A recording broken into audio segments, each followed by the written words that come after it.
I was in the Army Security Agency, and after training at Fort Jackson, South Carolina, and Fort Devens, Massachusetts, was sent to Vietnam for 13 months due to me being able to speak some French. I went over as a civilian, supposedly, with a passport. And after being there so many months, came back to the hotel one night, and there was a duffel bag, a rifle. I don't say the uniform of tomorrow is. I spent 13 months there, came home, spent another year in, I volunteered, got out in November of '64. My daughter went down to the mailbox yesterday to get my mail, and she brought it up. Address, violation notice number 1. Code violation all the way at the bottom. Flagpole on the yard, in the yard. It says the above code violation must be cured within 4 business days. Any owner violating these covenants or permitting these covenants to be violated by a person occupying his or her premises agrees to liquidated damages not to exceed $50 a day for each donation.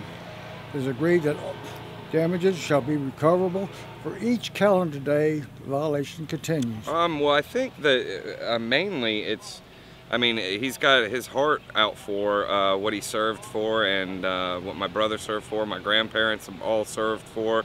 And so, he has the floodlights on it at nighttime, so he doesn't even have to take it down at night. My dad was part of the government, worked for the post office, and he knows that if there is no light shining on it, that you take down the American flag when you at nighttime, and then you put it back up in the morning. So instead, he decided to shine a light on it all night. So it's something that he feels strongly about, and we are here in America, and I think that it needs to remain being America, the land of the free and home of the brave.